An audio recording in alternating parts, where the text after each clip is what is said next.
for you today to talk all about finding and attracting the best people to your business, your construction business. And when we say people, we're talking about tradespeople, we're talking about admin, bookkeepers, project managers, whatever the role is, this strategy works across the board.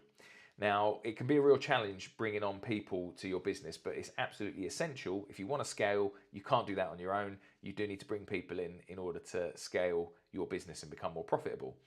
And it's interesting, I just had a podcast with Charlie Mullins, the owner of Pimlico Plumbing. He just sold his business for 140 million.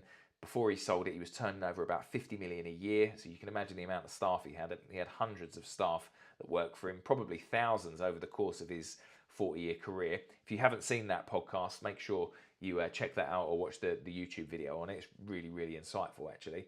But what was interesting, why I mentioned that, is because Charlie Mullins said that one of the best things about business is people. But then he said, but also one of the worst things about business is people. And I can really relate to those sentiments. Maybe you can. I'm sure you've had some people on board hired in the past and you think, oh, this person is absolutely fantastic. They're saving me a lot of time. They're making me a lot of money. I couldn't do without them. We've all had people like that. And then all of a sudden we get someone else on board and we think, what a disaster. I wish I could just get rid of that person. They're an absolute nightmare. Wish I'd never crossed their path. Complete waste of time and money. So we've all experienced that and we know the pain of it. And maybe because of that pain, you've decided that you can't scale your business. And I hear this all the time, the mindset of, I can't scale because there's just no one out there. There's no decent tradespeople out there. So I can't scale my business. I'm going to stay as I am. And I understand that. I understand the pain of that. When I was scaling my construction business, I had a lot of pain as I was doing it. I had a project manager that come on board that stole a £500,000 contract off me. Another one stole £10,000 off of me, and I had a marketing executive that come in on her first day. She was completely drunk and had to be sacked at the end of the day. So I've really had my fair share of pain when it comes to hiring people in the past. So you might think, well, why am I going to listen to you then, Greg, if you've had that pain? Well, one thing I did was at the peak of our growth, we brought on a recruitment specialist, a HR specialist, and we got some real insightful tips about what we were doing wrong. And what I've done with those tips and the things I've learned over the years is I've put that into a strategy that we're applying in Mastermind with really, really good results. And I just want to run through briefly what that strategy is to give you a broad outline. So maybe you've downloaded the workbook already, but let me just show you what that strategy is on my iPads.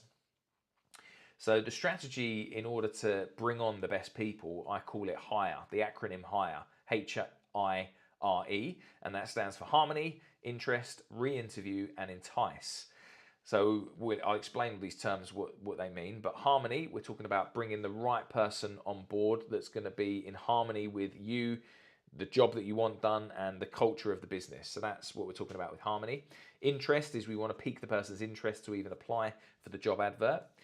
Re-interview, why do we say re-interview instead of interview? Well, an interview is a multi-step process and it involves re-interviewing over and over, and we'll talk about that briefly. And then entice is there because when it comes to offering someone a role, we need to make sure we sell the role to them. We've got to entice them to come and work for your business. So let's just quickly run through this workbook and some of the stages that are involved with this. So let's talk about harmony first of all. Why is harmony so important? Well, maybe you've brought people on board, you've been really busy in the past and you're so busy you just think, I just need anyone to come and fulfill this role. I just got to get bums on seats, and you end up just filling the role with the wrong type of person. And I've been guilty of that in the past, just trying to keep up with demand. But it's really short-sighted thinking that, because when you do that, it's very rare that it works out well. So you want to make sure that before you even offer out a job role, you want to think about what is the role that I'm looking for. And I would go through some of these 4 steps here.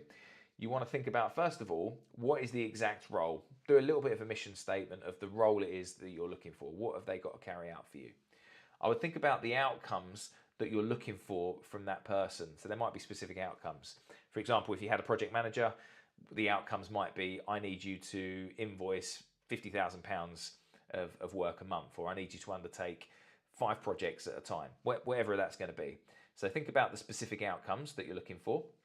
Think about the competencies, the minimum competencies that you need in that role. Maybe they need to understand Word and Excel.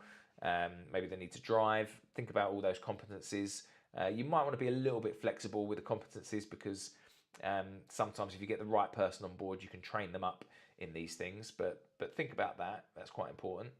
And then you want to, most importantly, you want to think about the cultural fit of your business. What type of company are you? Are you a flexible company? Are you really focused on quality? Whatever it is, whatever the cultural fit is of your business, it will be different for everyone. Think about the cultural fit too. And once you've written out this harmony piece, what you'll notice in the workbook is you've got a score. And really, when you're interviewing people, you might just want to refer back to this after you've interviewed someone and just think, how did they score in this? Just to see if they are a cultural fit or not. Because some people can look absolutely brilliant on paper, but actually when you come to whether they harmonise with your specific company, they might just not work. It might not be a good fit.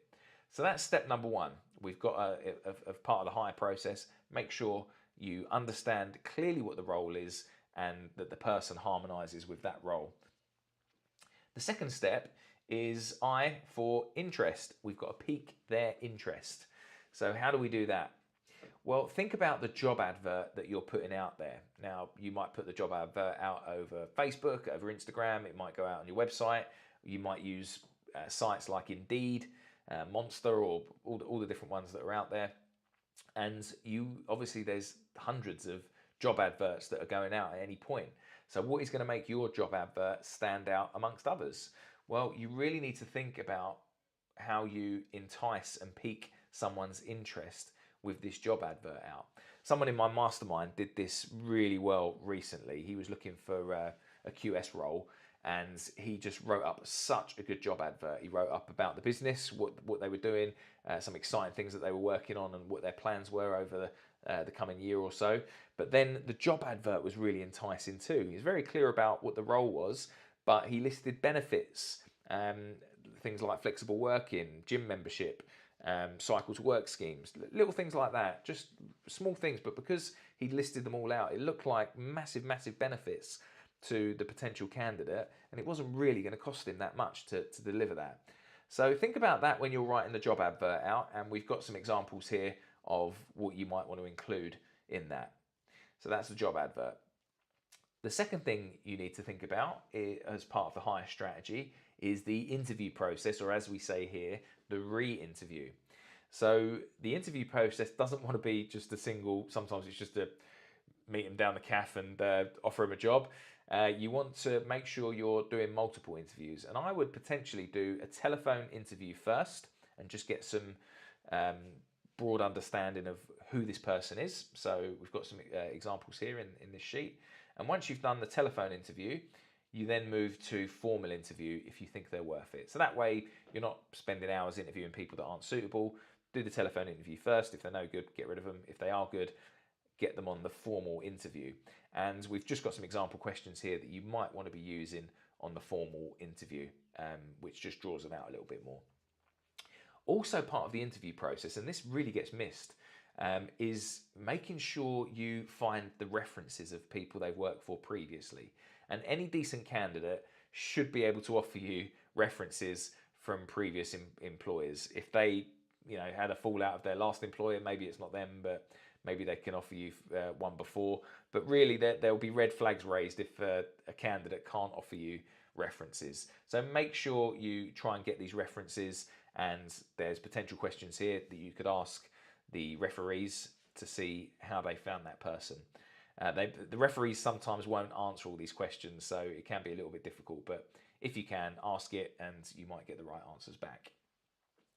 The last part of the hire process we said was entice.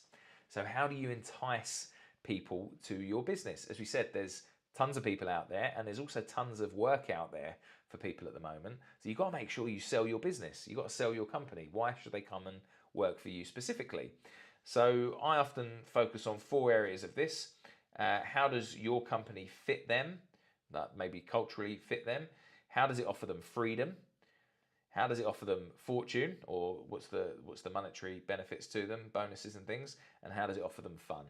And I think if you cover these 4 areas when you're selling your business to the person, then you've got much more chance of them saying yes to you rather than someone else. So they're the four areas that you really want to think about as part of the hire process: harmony, pique their interest, re-interview, and entice. If you can do that, you're going to have much more chance of bringing on the right people to your business. This is something we look at all the time with our mastermind clients. We are constantly on the lookout for recruitment. Recruitment never ends because the businesses in my mastermind are scaling rapidly. So we're literally week by week, we're using some real nice plug and play strategies that we've got, and we've got this really down to a fine art. So it works really well.